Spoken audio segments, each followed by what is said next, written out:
This is not the end. Our efforts to improve safety and supports for our students, teachers, and staff will never end.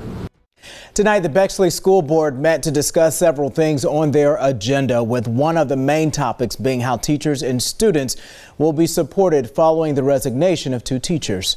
Thanks for joining us for NBC 4 at 11. I'm Carrie Charles. I'm Colleen Marshall. Good evening. This comes after 2 teachers resigned following an investigation into how they restrained a 3rd grader who has special needs. The 2 teachers claim to have moved through various de-escalation techniques before resulting in physically restraining for safety purposes. School officials reported the situation as an assault to police in Bexley. Police tell NBC4 that investigation is ongoing. Now, one of the teachers says she did not feel supported by the district or teachers union. But on the first day of school this Monday, Bexley teachers all wore black in solidarity with those who resigned.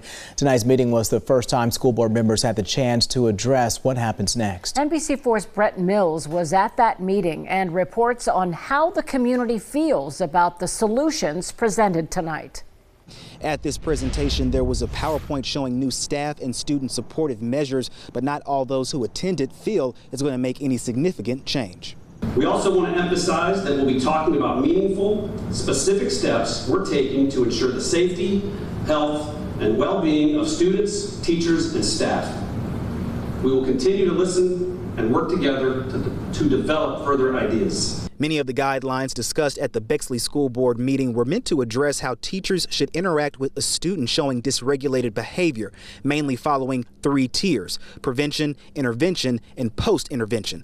Also making sure it was known that physical intervention should be a last resort when it comes to dealing with the student. A lot of the things that were said were related to things that we had brought to the table. When we met a couple of weeks ago, there were some things that were already in place, and there's some new things in there. So there wasn't one thing that caught my eye. Teachers who were present had opposing thoughts on what was presented. One Bexley teacher, who cannot be shown on camera due to legal reasons, said in part, quote, "The district admin are telling people what they want to hear, but teachers feel completely unsupported. When we ask for help and support, we don't get it." But there does seem to be one common goal: making sure all parties are safe. We're always there to work on making sure that all students, teachers, and staff are safe and secure.